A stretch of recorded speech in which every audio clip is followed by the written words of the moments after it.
നമസ്കാരം. ഭാരത് ലൈവിലേക്ക് വീണ്ടും സ്വാഗതം. നമസ്കാരം പ്രശാന്ത്. പശ്ചിമ ബംഗാളിലെ ചില സംഭവവികാസങ്ങൾ, അതിൽ പൊട്ടിക്കരയുന്ന കോൺഗ്രസിൻ്റെ ചില കുഴലൂത്തുകാർ, അങ്ങനെ അതിനെ പറയാൻ പറ്റുള്ളൂ.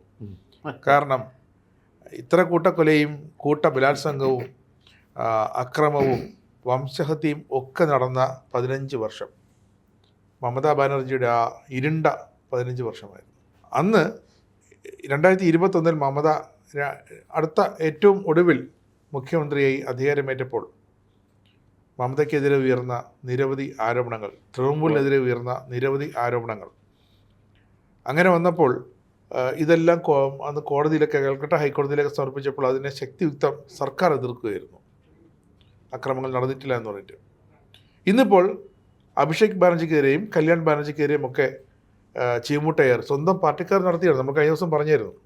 സ്വന്തം പാർട്ടിക്കാർ തന്നെ അവിടെ ആ വെറുപ്പിൻ്റെ സഹിച്ച് അങ്ങേയറ്റം ഗതികെട്ട് അവർ നടത്തിയ ആ ആക്രമങ്ങൾ, ഒരാൾ തലക്കടിക്കുന്നു, ഒരാൾ ചീമുട്ടെറിയുന്നു, ഒരാൾ ഹെൽമറ്റ് ഉപയോഗിച്ച് അവിടെ നിന്ന് രക്ഷപ്പെടുന്നു, അങ്ങനെ പല സംഭവങ്ങൾ. അതിൽ നമ്മുടെ മുതിർന്ന അഭിഭാഷകനും കോൺഗ്രസ് സഹായത്തിനുമൊക്കെ ആയ കപിൽ സിബൽ, കോൺഗ്രസ്സുകാരൻ തന്നെയാണ്. അദ്ദേഹം പറയുന്നത് ഇന്ത്യയിൽ ജീവിക്കാൻ സാധിക്കാത്ത അവസ്ഥയാണ്, ashamed of living in our country. അങ്ങനെ ഒരു കമൻറ്റ്. ഇയാൾക്ക് എന്ത് നാണമാണുള്ളത്? ഈ മനുഷ്യന് നാണം എന്നൊരു സാധനം ഉണ്ടോ? എന്താ കാര്യം എന്നറിയാം? ഇയാൾ 2021 ഓഗസ്റ്റ് 4 ദേശീയ മനുഷ്യാവകാശ കമ്മീഷൻ്റെ റിപ്പോർട്ട് പോകുന്നു. കൽക്കട്ടയിൽ അല്ലെങ്കിൽ പശ്ചിമ ബംഗാളിൽ മമത സർക്കാരിൻ്റെ കീഴിൽ തൃണമൂൽ പാർട്ടിക്കാർ നടത്തിയതൊക്കെ ക്രൂരമായ കൊലപാതകങ്ങൾ, നമ്മുടെ 450 ബലിദാനികളാണ് അവർ ഉണ്ടാക്കി തന്നത്. ഓർമ്മയുണ്ടല്ലോ? 452 കൂട്ടക്കൊലകൾ, ബലാത്സംഗങ്ങൾ, സ്ത്രീകളെയും കുട്ടികളെയും ഒക്കെ അവർ ഒരു ദാക്ഷിണ്യമില്ലാതെ. അതെ, ഇതിനൊക്കെ എതിരെ ദേശീയ മനുഷ്യാവകാശ കമ്മീഷൻ അന്വേഷിച്ച് വ്യക്തമായ റിപ്പോർട്ട് കൽക്കട്ട ഹൈക്കോടതിയിൽ കൊടുത്തപ്പോൾ ശക്തിയുക്തം ബലാത്സംഗങ്ങളെ ശക്തിയുക്തം ന്യായീകരിച്ച് ഈ റിപ്പോർട്ടിനെ എതിർത്ത ഒരേ ഒരു വ്യക്തിയാണ് ഈ മമതാ ബാനർജി. അന്ന് ഈ മമതയ്ക്ക് വേണ്ടി ഒരു ദിവസം മണിക്കൂറിന് 15 ലക്ഷം രൂപ വരെ വാങ്ങി കോടതിയിൽ ബംഗാൾ സർക്കാരിന് വേണ്ടി, കൽക്കട്ട ഹൈക്കോടതിയിൽ ബംഗാൾ സർക്കാരിന് വേണ്ടി ഹാജരായത് മറ്റാരുമല്ല, ഇതേ കപിൽ സിബലാണ്. അതെ, ഇയാൾക്ക് അന്ന് നാവിറങ്ങിപ്പോയോ? ഇയാൾ അന്ന് ഇയാൾ ഈ റിപ്പോർട്ട് കണ്ടതല്ലേ? അന്ന് ഈ സ്ത്രീകളെയും കുട്ടികളെയും ഒക്കെ കൊന്നതും 452 പേരെ ബലിദാനികളാക്കിയതും ഒന്നും ഇയാൾക്കൊരു പ്രശ്നമല്ലേ? ഇയാളുടെ പേര് കപിൽ സിബിൽ എന്നാണോ അതോ കള്ളൻ സിബിൽ എന്നാണോ അത് നുണയൻ സിബിലാണോ? ഇപ്പോൾ ഇയാൾ പറയുകയാണ് അത് അഭിഷേക് ബാനർജിയെ ചീമുട്ട എറിഞ്ഞത്രേ, കല്യാൺ ബാനർജിയെ തലക്കടിച്ച് വീഴ്ത്തിയത്രേ. തലക്കൊന്നും അടിച്ചില്ല, ഒരു തുള്ളി രക്തം പൊടിഞ്ഞില്ലല്ലോ അയാൾ തലേന്ന്. അത് തലയ്ക്കകത്ത് ഒന്നുമില്ലാത്തതുകൊണ്ട്, തലയ്ക്കകത്ത് ഒന്നുമില്ലാത്തതുകൊണ്ട് ഈ കരിങ്കൊടി എന്തോ വന്ന് വീഴ, കരിങ്കൊടി തട്ടിയതാണ്. ഇവർ കരിങ്കൊടി ഗോ ബാക്ക് വിളിച്ചപ്പോൾ കറുത്തൊരു തുണി വന്ന് വീഴുകയാണ്. അതാണ് ഇയാളുടെ തലയ്ക്ക് ഭയങ്കര പ്രഹരമേറ്റു എന്ന് പറയുന്നത്. അതിൽ ഇയാൾ മനസ്സ് നൊന്ത് കരയുകയാണ്. അതിന് കാരണമുണ്ട്. അഭിഷേക് ബാനർജിയുടെ, കല്യാൺ ബാനർജിയുടെ, മമതാ ബാനർജിയുടെ ഒക്കെ അടുക്കൽ നിന്നും കോടതിയിൽ ഹാജരായാൽ പണം കിട്ടും. നോക്കൂ, ഒരു സിറ്റിങ്ങിന് 15 ലക്ഷം രൂപ വാങ്ങുന്ന ആളാണ് എന്ന് താങ്കൾ തന്നെ പറഞ്ഞല്ലോ. അപ്പോൾ ആ പണം ഈ പാവപ്പെട്ട ആൾക്കാർ, ഈ ബലാത്സംഗം ചെയ്യപ്പെട്ട സ്ത്രീകൾ, കൊല്ലപ്പെട്ട ആൾക്കാരുടെ ബന്ധുക്കൾ, അവരിൽ നിന്ന് കിട്ടുമോ? ഓർമ്മക്കുറവൊന്നുമില്ലല്ലോ. ഇല്ലില്ല. ആ റിപ്പോർട്ടുകൾ വായിച്ചാണല്ലോ. NHRCയുടെ റിപ്പോർട്ട്, വിശദമായ റിപ്പോർട്ട് ബംഗാൾ സർക്കാരിനെതിരെ വായിച്ചാണല്ലോ. നാഷണൽ ഹ്യൂമൻ റൈറ്റ്സ് കമ്മീഷൻ നടത്തിയ അന്വേഷണത്തിനെതിരെ, ആ ഹ്യൂമൻ റൈറ്റ്സ് കമ്മീഷൻ അന്വേഷിക്കാൻ വന്നപ്പോൾ തന്നെ അതിനെതിരെ ഹർജിയുമായിട്ട് ഹൈക്കോടതിയിലും സുപ്രീം കോടതിയിലും ഒക്കെ പോയവരാണ്. അതെ. അപ്പോൾ ഇരിക്കട്ടെ. അപ്പോൾ പക്ഷേ കപിൽ സിബിൽ ലാഭം മാത്രം നോക്കി പ്രവർത്തിക്കുന്ന ഒരു അഭിഭാഷകനാണ്. സാധാരണ അഭിഭാഷകർ, തീർച്ചയായിട്ടും ഫീസ് ആഗ്രഹിക്കാത്ത അഭിഭാഷകരില്ല. ചിലർ സഹാനുഭൂതി കൊണ്ടോ ഈ കാരുണ്യം കൊണ്ടോ ഒക്കെ ആർക്കെങ്കിലും വേണ്ടി സൗജന്യമായിട്ട് ഹാജരാവും. അങ്ങനത്തെ വക്കീലന്മാരും ഉണ്ട്, ഇല്ലെന്ന് ഞാൻ പറയുന്നില്ല. പക്ഷേ കപിൽ സിബിൽ ഒന്ന് ആലോചിച്ച് നോക്കൂ. സുപ്രീം കോടതിയെ രാത്രിക്ക് രാത്രി വിളിച്ചുണർത്തി കേസ് കേൾപ്പിച്ച ആളാണ് കപിൽ സിബിൽ. ആർക്കു വേണ്ടി? രാജ്യത്തെ മുന്തിയ കൊടിയ തീവ്രവാദിക്ക് വേണ്ടി, ഭീകരവാദിക്ക് വേണ്ടി, അല്ലേ? ഇപ്പോൾ നോക്കൂ, ഈ ഏത് കേസ്, ഞാൻ ആരുടെയും പേര് എടുത്ത് പറയുന്നില്ല, ഏത് ഭീകരവാദ കേസെടുത്താലും എനിക്ക് തോന്നുന്നു അജ്മൽ കസബിന് ഒഴിച്ച് ബാക്കി എല്ലാവർക്കും വേണ്ടി കപിൽ സിബൽ ഹാജരായിട്ടുണ്ടാവും. തീർച്ചയായും അല്ലേ? ഈ അജ്മൽ കസബ് എന്ന് പറയുന്ന മുംബൈ ആക്രമണത്തിൽ പിടിയിലായ പാകിസ്ഥാൻ ഭീകരവാദിയായ അജ്മൽ കസബലിനൊഴികെ ബാക്കി എല്ലാവർക്കും വേണ്ടിയിട്ടും ഈ വ്യക്തി, ഈ അഭിഭാഷകൻ കോടതിയിൽ, സുപ്രീം കോടതിയിലും ഹൈക്കോടതികളിലും ഒക്കെ ഹാജരായിട്ടുണ്ട്. അങ്ങനെയുള്ള ഒരാൾ ഈ അവസരത്തിൽ കല്യാൺ ബാനർജിയും അഭിഷേക് ബാനർജിയും ഒക്കെ ആക്രമിക്കപ്പെട്ടു എന്ന വാർത്ത, സത്യത്തിൽ അത് വ്യാജ വാർത്തയാണ്. ആ വ്യാജ വാർത്ത പുറത്തു വരുമ്പോൾ ഇത്തരത്തിൽ പ്രതികരിച്ചില്ലെങ്കിൽ അല്ലേ അത്ഭുതമുള്ളൂ. ഈ കപിൽ സിബലിൻ്റെ ഈ പ്രതികരണത്തിനോട് എനിക്ക് പ്രതികരിക്കാനൊരു കാര്യമുണ്ട്. അതെന്താണെന്നുകൂടെ ഞാൻ പറയാം. പണ്ട് നരേന്ദ്രമോദി ഇന്ത്യയുടെ പ്രധാനമന്ത്രിയാകുമെങ്കിൽ ഞാൻ ഇന്ത്യയിൽ താമസിക്കില്ല, ഞാൻ ഇന്ത്യയിൽ നിന്ന് പാകിസ്ഥാനിലേക്ക് പോകും എന്നൊക്കെ പറഞ്ഞൊരു വലിയൊരു വിദ്യാഭ്യാസ വിചക്ഷണൻ, അദ്ദേഹം പിന്നീട് മരിച്ചുപോയി, UR അനന്തമൂർത്തി, ഇവിടെ കേരളത്തിൽ വൈസ് ചാൻസലറൊക്കെ ആയിരുന്ന ആളാണ് അല്ലേ. UR അനന്തമൂർത്തി പണ്ട് പ്രതികരിച്ചിരുന്നു. അതായത് ഞാൻ ഇന്ത്യയിൽ താമസിക്കില്ല. അന്ന് BJP-ക്കാരെല്ലാം കൂടെ എന്ത് ചെയ്തു, അദ്ദേഹത്തിന് ഫ്ലൈറ്റ് ടിക്കറ്റ് എടുത്ത് നേരെ ബാംഗ്ലൂർ അദ്ദേഹം കഴിയുന്ന വീട്ടിൽ കൊടുത്തു. നിങ്ങൾ പെട്ടെന്ന് ഇപ്പം തന്നെ പൊയ്ക്കോ. അതുപോലെ കപിൽ സിബലിന് ഇന്ത്യയിൽ താമസിക്കുന്ന നാണക്കേടാണെങ്കിൽ അദ്ദേഹത്തിന് പാകിസ്ഥാനിൽ താമസിക്കാം, അല്ലെങ്കിൽ ബംഗ്ലാദേശിൽ താമസിക്കാം. തീർച്ചയായിട്ടും അവിടെ ഹാപ്പി ഇൻഡെക്സ് വളരെ കൂടുതലാണ്, അവിടെ ഇന്ത്യയേക്കാൾ ഉയർന്നതാണ്. അവിടെ രാജ്യത്തിന്റെ വിശിഷ്ട അതിഥിയായിട്ട് താമസിക്കാം. അതായത് ഈ കപിൽ സിബൽ നമുക്കറിയാമല്ലോ, 2004-2014 കാലത്ത് കേന്ദ്ര സർക്കാരിൽ ക്യാബിനറ്റ് പദവി വഹിച്ചിരുന്ന മന്ത്രിയാണ് അല്ലേ. 2004 BJP തോറ്റ് ഇടതുപക്ഷത്തിൻ്റെ പിന്തുണയോടുകൂടി കോൺഗ്രസ് അധികാരത്തിൽ വന്നപ്പോൾ ആ കോൺഗ്രസിൻ്റെ പ്രധാനമന്ത്രിയായിട്ട് സോണിയയെ ഉയർത്തിക്കാണിച്ച ആളാണ്. നോക്കൂ, ഈ മണ്ണിൽ ജനിച്ച, ഇവിടെ ജനിക്കുന്ന ഹിന്ദുവോ മുസ്ലിമോ ക്രിസ്ത്യാനിയോ ആരുമാകട്ടെ, അവർക്ക് ഈ രാജ്യത്തിനോട്, ഈ മണ്ണിനോട് ഒരു കൂറും പ്രതിബദ്ധതയുമൊക്കെ ഉണ്ട്. അത് ഇല്ലാത്ത അപൂർവം ആൾക്കാരെ ഉണ്ടാകാറുള്ളൂ. ഇയാളെപ്പോലെ അങ്ങനെ കപിൽ സിബൽ അന്ന് BJP തുടങ്ങിയ കക്ഷികൾ രാജ്യത്തിൻ്റെ വിവിധ കോണുകളിൽ നിന്ന് അതിശക്തമായ എതിർപ്പ് ഉയർന്നു. സോണിയയെ പ്രധാനമന്ത്രിയാക്കരുത്, സോണിയയെ പ്രധാനമന്ത്രിയാക്കാൻ കഴിയില്ല, ഒരു വിദേശത്ത് ജനിച്ച ഒരാളെ പ്രധാനമന്ത്രിയാക്കാൻ കഴിയില്ല എന്ന് ഭരണഘടനയിലെ അടിസ്ഥാന തത്വങ്ങൾ ഉയർത്തിക്കാണിച്ച് അന്നത്തെ രാഷ്ട്രപതി APJ അബ്ദുൽ കലാമിനോട് ശക്തിയുക്തം വാദിച്ച ഒരു മനുഷ്യനുണ്ട്. അത് ഡോക്ടർ സുബ്രഹ്മണ്യ സ്വാമിയാണ്. ആ സുബ്രഹ്മണ്യ സ്വാമിയുടെ വാദത്തിൻ്റെ ചുവട് പിടിച്ചാണ് സുഷമ സ്വരാജ് താൻ തല മുട്ടയടിക്കുമെന്നും വെള്ളവസ്ത്രം ഉടുത്ത് പാർലമെൻറ്റിൽ വന്ന് ലോക്സഭയിൽ പ്രവേശിക്കുമെന്നും ഒക്കെ പറഞ്ഞ് രംഗത്ത് വന്നത്. സുബ്രഹ്മണ്യ സ്വാമിയുടെ വാദങ്ങളുടെ ചുവട് പിടിച്ചാണ്. എന്തായാലും അന്ന് അബ്ദുൽ കലാം അദ്ദേഹത്തിൻ്റെ വിവേചനാധികാരം ശക്തമായി ഉപയോഗിച്ചതുകൊണ്ട് സോണിയാഗാന്ധി പ്രധാനമന്ത്രിയായില്ല. പക്ഷെ അന്ന് സോണിയയെ പ്രധാനമന്ത്രിയാക്കണമെന്ന് പറഞ്ഞ് ശക്തിയുക്തം വാദിച്ച ഒരാളാണ് കപിൽ സിബൽ.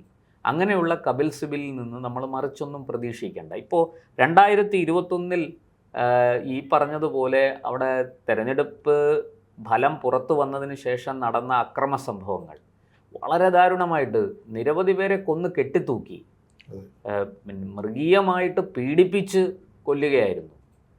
അതുപോലെ അനേകം സ്ത്രീകൾ ബലാത്സംഗത്തിനിരയായി. ഇതൊക്കെ തൃണമൂലിൻ്റെ ഗുണ്ടകൾ ചെയ്തതാണ്. അവസാനം കൊൽക്കത്ത ഹൈക്കോടതിക്ക് ഡയറക്റ്റായിട്ട് ഇടപെടേണ്ടി വന്നു ഈ വിഷയത്തിൽ.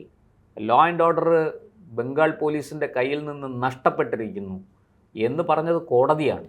കൽക്കട്ട ഹൈക്കോടതി സ്വമേധയാ കേസെടുത്തു. കാരണം മമതയുടെ ഭരണത്തിന് കീഴിൽ അഴിഞ്ഞാട്ടമായിരുന്നു അവിടെ. തൃണമൂലിൻ്റെ ഗുണ്ടകൾ അഴിഞ്ഞാടുകയായിരുന്നു. പാവപ്പെട്ട ആൾക്കാർ BJPക്ക് വോട്ട് ചെയ്തു എന്നുള്ള ഒറ്റ കുറ്റം നമുക്കറിയാമല്ലോ. അവിടെ CPMൻ്റെ അവസ്ഥ എന്തായിരുന്നു, കോൺഗ്രസിൻ്റെ അവസ്ഥ എന്തായിരുന്നു എന്ന് നമുക്കറിയാം. BJPക്കാർ കേന്ദ്രത്തിൽ ഭരണം കൂടി ഉള്ളതുകൊണ്ട് അവർക്ക് കുറച്ചുകൂടെ ധൈര്യമുണ്ടായി. അവർ മമതയ്ക്കെതിരെ അടിയുറച്ചു നിന്നു.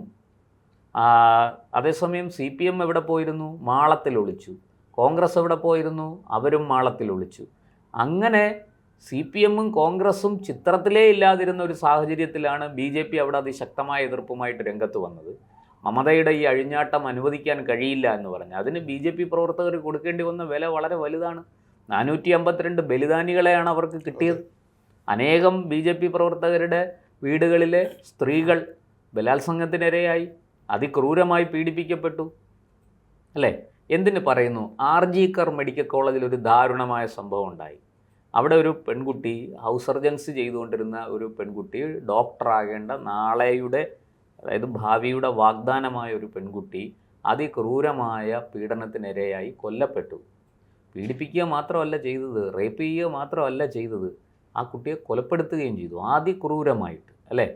അതിൻ്റെ പോസ്റ്റ്മോർട്ടം പോലും നേരെ ചൊവ്വേ നടത്തിയില്ല. അതിൽ തൃണമൂൽ കോൺഗ്രസിൻ്റെ നേതാക്കൾക്കുള്ള പങ്ക്.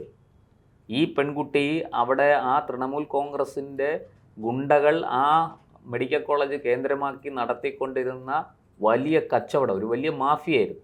അത് എതിർക്കുകയും അതിനെ സംബന്ധിക്കുന്ന വാർത്തകൾ പുറത്തു കൊണ്ടുവരികയും ചെയ്ത ആ പെൺകുട്ടി അതിദാരുണമായി കൊല്ലപ്പെട്ടിട്ട് നാവനക്കാത്ത ഒരാളാണ് ഈ കപിൽ സിബൽ. നമ്മുടെ രാജ്യം മുഴുവനും ആ പെൺകുട്ടിക്ക് വേണ്ടി വലിയ പ്രതിഷേധമുയർന്നു.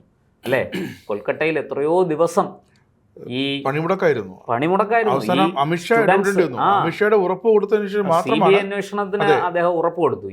ഈ സ്റ്റുഡൻസ് കക്ഷി രാഷ്ട്രീയ ഭേദമന്യേ അവിടെ തെരുവിലിറങ്ങി.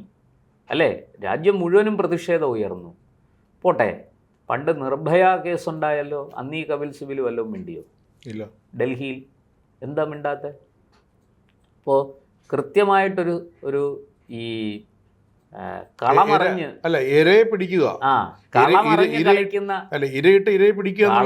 കളിക്കുന്ന ഒരു നേതാവാണ് കപിൽ സിബൽ. ഇപ്പോൾ കപിൽ സിബൽ കോൺഗ്രസ് വിട്ട്, എന്ന് വെച്ചാൽ കോൺഗ്രസിൻ്റെ കൂടെ നിന്നിട്ട് കാര്യമില്ല.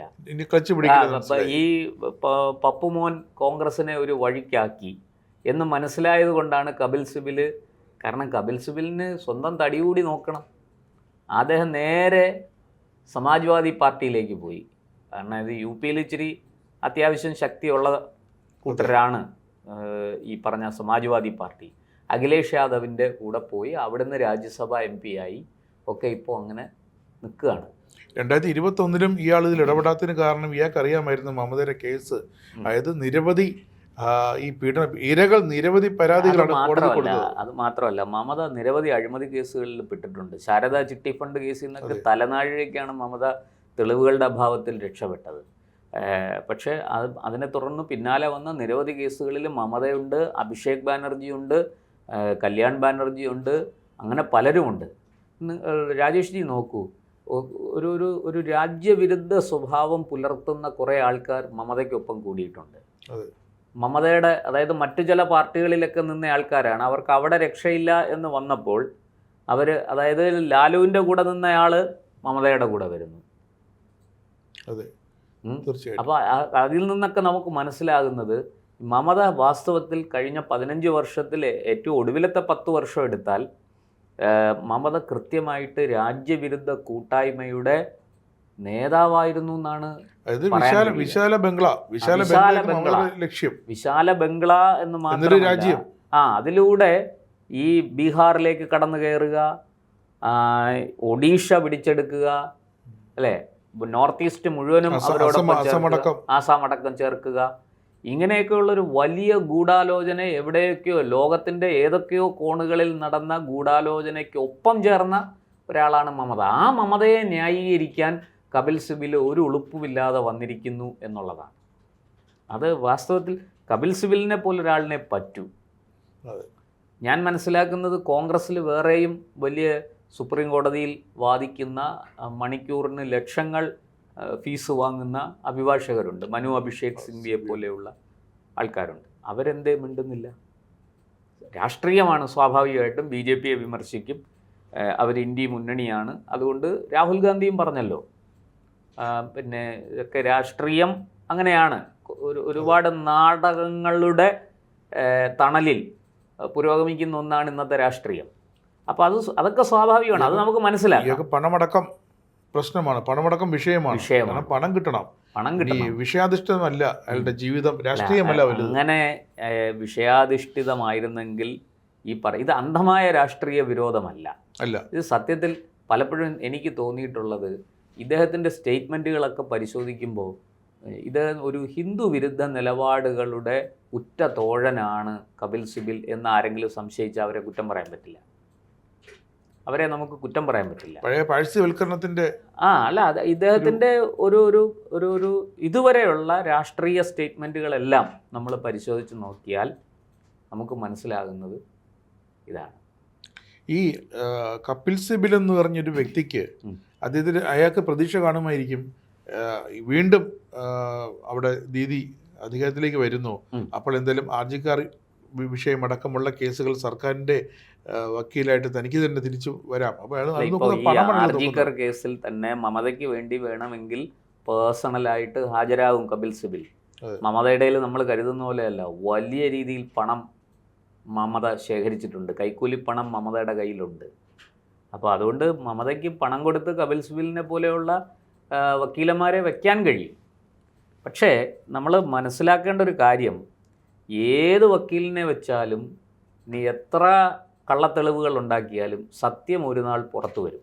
കച്ച് ബീഹാർ എന്ന് പറഞ്ഞാൽ നമ്മൾ ഇന്നലെ ചർച്ച ചെയ്തിരുന്നു. ഒരു പഞ്ചായത്തിൻ്റെ ചുറ്റുവട്ടത്തിന് മാത്രം 80 ലക്ഷത്തോളം രൂപ ഇവർ കഴിഞ്ഞ 2 മാസത്തിനിടെ ദിവസം പിടിച്ചെടുത്തെങ്കിൽ കഴിഞ്ഞ ദിവസം മറ്റൊരു ഇത് വന്നു. ഈ തൃണമൂൽ കോൺഗ്രസിൻ്റെ വിദ്യാർത്ഥി വിഭാഗം യൂണിയൻ അവരുടെ ഓഫീസ് യാദൃശ്യമായിട്ട് തുറന്ന് പരിശോധിച്ചപ്പോൾ ചെതലരിച്ച നോട്ടുകളാണ്. ഏതാണ്ട് 60 ലക്ഷം രൂപയുടെ നോട്ടുകൾ കിട്ടി, ചെതലരിച്ചത്. അത് ഏതാണ്ട് ഒരു ഏകദേശ കണക്കാണ്, കൃത്യമായി എണ്ണി തട്ടപ്പെടുത്തിയിട്ടല്ല പറയുന്നത്. 50 ലക്ഷത്തിനും 60 ലക്ഷത്തിനും ഇടയ്ക്ക് നോട്ടുകൾ ലഭിച്ചു എന്നാണ് പറയുന്നത്. അപ്പോൾ ഈ വിദ്യാർത്ഥി വിഭാഗത്തിൻ്റെ അടുത്ത് അവരുടെ ഓഫീസിൽ, തൃണമൂൽ കോൺഗ്രസിൻ്റെ തന്നെ വിദ്യാർത്ഥി വിഭാഗത്തിൻ്റെ ഓഫീസിൽ നിന്നാണ് അത് പിടിച്ചെടുത്തത്, കണ്ടെത്തിയത്. അപ്പോൾ ഇതൊക്കെ പറയുന്നത് എന്താണ്? ഈ കഴിഞ്ഞ 15 വർഷവും അഴിമതിയല്ലാതെ അവിടെ ഒന്നും നടന്നിട്ടില്ല. ഈ അഴിമതിയുടെ അപ്പോസ്തലന്മാരാണ് മമതയും അഭിഷേകും കല്യാണും ഒക്കെ. ഈ ബാനർജിമാർ അവിടെ അഴിമതി മാത്രമേ നടത്തിയിട്ടുള്ളൂ, ഒരു വികസന പ്രവർത്തനവും നടത്തിയിട്ടില്ല. ജയ് ബംഗ്ല ജയ് ബംഗ്ല എന്ന് വിളിച്ചു കൂവിക്കൊണ്ട് ഈ ബംഗ്ലാ വികാരം കത്തിച്ച് ബംഗാളി ഭാഷയുടെ എന്താ പറയുക, ഈ ബംഗാളി ഭാഷയ്ക്ക് പുറത്തുള്ള തങ്ങളുടെ ആ സ്നേഹം, ഈ കപട സ്നേഹം, അത് ഇങ്ങനെ സ്വയം പാടി പുകഴ്ത്തിക്കൊണ്ട് ബംഗാളിനെ ചൂഷണം ചെയ്യുമായിരുന്നു, കൊള്ളയടിക്കുകയായിരുന്നു. പകൽ കൊള്ളയാണ് നടന്നിരിക്കുന്നത്.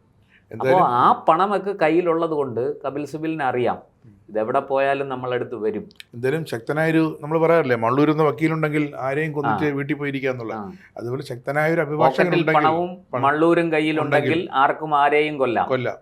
അതുപോലെ ശക്തനായ അഭിഭാഷകനായ കപിൽ സിബിലിനെ പോലുള്ള പേരെടുത്ത കുപ്രസിദ്ധനായിക്കൊണ്ടിരിക്കുന്ന ഇതേ കപിൽ സിബിൽ തന്നെ വാദിച്ചിട്ട് എന്തുകൊണ്ട് ഉമർ ഖാലിദിന് ജാമ്യം കിട്ടുന്നില്ല സുപ്രീം കോടതിയിൽ നിന്ന്? ഇപ്പോൾ ഉമർ ഖാലിദിന് എന്തോ ഇടക്കാല ജാമ്യം ഒരാഴ്ചത്തേക്ക് എന്തോ കൊടുത്തു. അതെ, പക്ഷേ രാഷ്ട്രീയ കേസുകളും ഈ നമ്മുടെ വിധ്വംസക രാജ്യത്തിനെതിരെ തീവ്രവാദ കേസുകളും നമുക്ക് തമ്മിൽ വ്യത്യാസമാണ്. അതിന്റെ തെളിവുകളൊക്കെ വളരെ NIA ആണ് ശേഖരിക്കുന്നത്, വളരെ സ്ട്രോങ് ആയിരിക്കും. അതൊക്കെ ശരിയാണ്. പക്ഷേ ഈ ഞാൻ പറയുന്നത് അല്ലാതെയുള്ള ഈ അഴിമതി കേസുകളിലും ഇപ്പം എനിക്ക് തോന്നുന്നു ലാലുവിനും ഒക്കെ വേണ്ടിയിട്ട് നിയമോപദേശം കൊടുത്ത ആളാണ് കപിൽ സിബിൽ. പക്ഷെ ലാലു രക്ഷപ്പെട്ടില്ലല്ലോ അഴിമതി കേസിൽ. അതാ പറഞ്ഞത്. ഇനി മറ്റ് അസംഖ്യം കേസ്, നാഷണൽ ഹെറാൾഡ് കേസിലടക്കം സോണിയയ്ക്കും മകൻ രാഹുലിനും ഉപദേശം കൊടുക്കുന്നത് ആരാ? ഈ കപിൽ സിബിലും മനു അഭിഷേക് സിംഗ്വിയും ഒക്കെ അടങ്ങുന്ന അഭിഭാഷകർ. അമ്മയ്ക്കും മോനും ഇടിക്ക് മുന്നിൽ പോകേണ്ടി വന്നു. റോബർട്ട് വാദ്രയ്ക്ക് ഒക്കെ വേണ്ടിയിട്ട് ഇതെല്ലാം ചെയ്തുകൊണ്ടിരിക്കുന്നത് ഇവരല്ലേ. പക്ഷേ അവിടെ പോലും തിരിച്ചടിയല്ലേ. അപ്പോൾ കേസുകളിൽ ഉമർ ഖാലിദിൻ്റെ കാര്യത്തിൽ മാത്രമല്ല, ഏതാണ്ട് പല കേസുകളിലും കപിൽ സിബിലിന് കനത്ത തിരിച്ചടിയാണ് കിട്ടിക്കൊണ്ടിരിക്കുന്നത്. മമതയുടെ കാര്യത്തിൽ അത് എനിക്ക് തോന്നുന്ന മമതയുടെ കേസൊന്നും കോടതി വരെ പോലും പോയില്ല. ഇപ്പോൾ തൃണമൂൽ കോൺഗ്രസ് തന്നെ ഈ 80 MLA ജയിച്ചതിൽ 60 പേര് ചേർന്ന് ആലോചിക്കുന്ന മമതയും അഭിഷേക് ബാനർജിയും പുറത്താക്കിയിട്ട് പാർട്ടി അവർ പിടിച്ചെടുക്കും. അപ്പോൾ ഈ ഋതബ്രത ബാനർജിയും മറ്റേ സന്ദീപൻ സാഹുവും ചേർന്ന് ആലോചിക്കുന്നത് കരുനീക്കങ്ങൾ നടത്തുന്നതാണ്. അവരുടെ കയ്യിലാണ് 60 MLA. ഋതബ്രത ബാനർജിയെ പ്രതിപക്ഷമാക്കണമെന്നാണ് ഭൂരിഭാഗം MLA-മാരും ആഗ്രഹിച്ചത്. മമത വേറൊരു പേരാണ് പറഞ്ഞത്. അത് കള്ളവൊപ്പിട്ട് അഭിഷേക് ബാനർജി കള്ളവൊപ്പിട്ട് സ്പീക്കർക്ക് കത്ത് കൊടുത്തു എന്നാണ് ഇവർ ആരോപിക്കുന്നത്. അപ്പോൾ ആ പാർട്ടി തന്നെ ഏതാണ്ട് പിളർന്ന് ഒരു പരുവമാകുന്ന അവസ്ഥയിലാണ്. മമതയ്ക്ക് എന്തായാലും രക്ഷയൊന്നുമില്ല. മമതയുടെ ചീട്ട് കീറി മൊത്തത്തിൽ. കപിൽ സിബലിന് പിന്നെ ആകെയുള്ളൊരു ഗുണം മമതയുടെ കയ്യിലിരിക്കുന്ന കുറേ പണം ഈ കേസിൻ്റെയൊക്കെ കാര്യം പറഞ്ഞ് അത് വക്കീൽ ഫീസായിട്ട് ഇത്തിരി വാങ്ങിച്ചെടുക്കാം. ഒരല്പം ഡൗൺ ആയിരിക്കുമ്പോൾ ഇങ്ങനെയൊക്കെ ഡയലോഗുകൾ അല്ല, അത് വേറെ. ഇനിയിപ്പോൾ ഇന്ത്യൻ രാഷ്ട്രീയത്തിൽ കപിൽ സിബലിനൊന്നും യാതൊരു റോളും ഇല്ല. അതൊക്കെ അവസാനിച്ചു കഴിഞ്ഞിരിക്കുന്നു. ആ പഴയ പ്രതാപമൊന്നും ഇനി തിരിച്ചു കിട്ടും എന്ന് ഇവരാരും പ്രതീക്ഷിക്കേണ്ട.